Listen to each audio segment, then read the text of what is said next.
Good morning mga idol. Ayan, once again, welcome sa ating YouTube channel.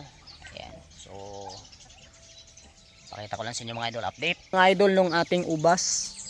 At ito, so napakaganda ng kanyang mga tawag nito sa amin sa Bisaya, sa lingsing. So mamimili na lang tayo ng magandang sanga, tapos ito i-maintain na natin sa spray. So hoping ito mga idol magbitbit ito ng maraming bunga, no. Yan, so sobrang ganda ng kanyang mga sa lingsing. Tapos ito yung good news, no. Ito yung good news ngayon mga idol, maganda yung labas ng mga sa lingsing, ang tawag dito sa Tagalog nito. Yung mga ganito mga idol, comment down below na lang anong tawag ganyan, nakalimutan ko eh. So tapos dito mga idol, sa case na to, medyo dito sa yard natin meron tayong konting problema, no? Pakita ko sa inyo mga idol yung problema natin sa yard. Yung manok natin, no. So itong pure blooded Shamo Japanese natin, PBLT strain, and then pure blooded Asel, then PBLT strain, then pure blooded Shamo Japanese. So kakaunti na lang mga idol yung ating mga alagang manok dito. Ang medyo marami-rami sa atin dito yung ating mga bibi, itik, o pato, ganyan. So ngayon mga idol, si-share ko sa inyo. Hindi ko alam kung sa mga nagpapato or sa may mga nanonood sa akin dyan ng mga followers natin from dito sa YouTube, nanonood na merong alam sa ganito mga idol. Kasi minapansin ko ako mga idol, out of 24 natin na heads of Peking duck, mayroon po tayong nalumpo mga idol. So 14 na lang natira, so almost 10 yung nalumpo. So ganyan mga idol. Ano ba ang cases nito? Ito yung isa sa mga problema mga idol, oh.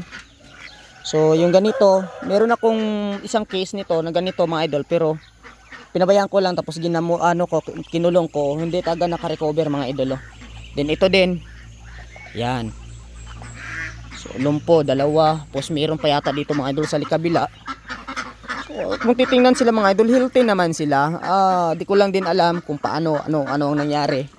So medyo, para sa akin medyo, yan, ito mga idol, oh. Dito dalawa, apat, tapos may kinatay na ako mga idol na 3, tapos yung isa is namatay. So medyo nakaka-alarma mga idol, o baka kayo may alam kayo sa ganitong klaseng uri ng sakit ng Peking duck. Pero yung nauna kasi mga idol, kita ko lang, napansin ko lang, pinapatong-patungan parating ng itik, kaya hiniwalay ko yung itik pinas, kasi napupuknat yung kanilang ulo, napapano, tapos nagkakasugat. So sa akala ko yun ang dahilan. Kaya ang nangyari, yung ginawa ko mga idol, hiniwalay ko yung itik. But later on, napansin ko bakit parang masyado naman yatang dumami. Ito mga idol, nakakapanghinayang. Nakakapanghinayang sobra. Kasi ilang months na lang sana itong mga idol, mangingitlog na itong mga to. Yan yung mga idol, healthy naman sila yung mga Peking duck na to, Ilan na lang yan, 2, 4, 6, 8, 10, 12, 14, 15.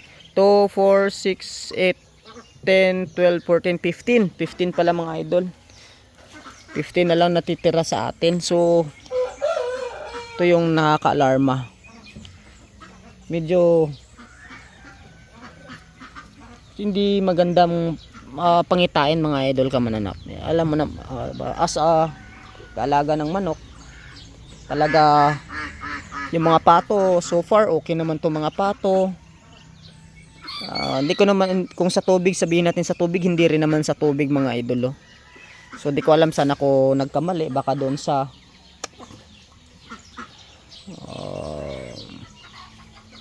doon ako nagkamali mga idol, sa pinakuwalan ko ito sa ilalim ng grapes, or baka doon sa maruming tubig na kinainan nila.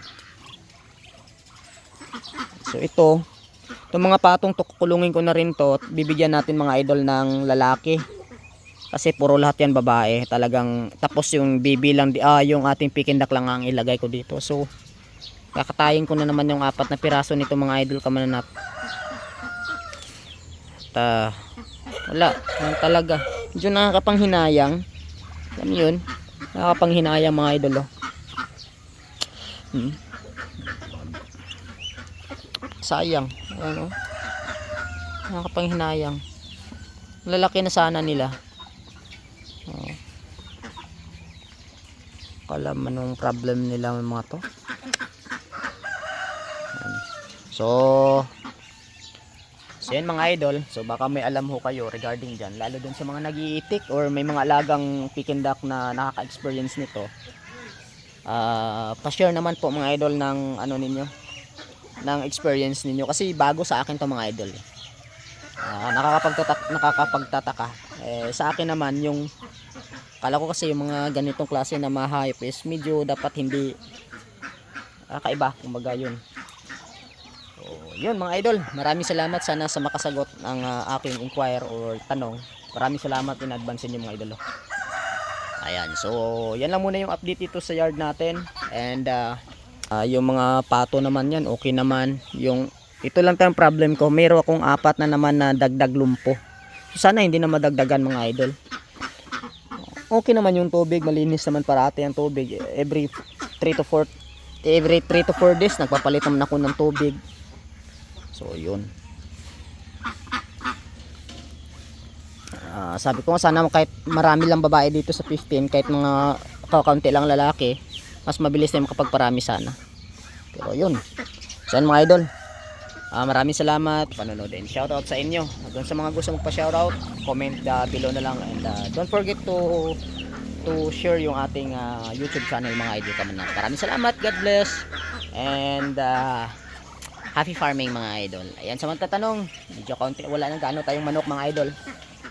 Well, yun nga, ito lang muna yung ating aalagaan. Pero darating araw pakikinabangan natin ito. Hanapan natin, hindi masasayang yung worth 45,000 na tinagastos nito, kasi pwede naman natin tong gamitin mga idol, oh, sa ibang bagay. Pwede nating alagaan ng laying na manok, yung mga leghorn, or pwede nating alagaan to dito mga idol ng mga broiler, kahit paunti-unti lang, kahit 50 heads, 100 heads, ganun lang mga idol. So yun lang, God bless everyone, and happy farming.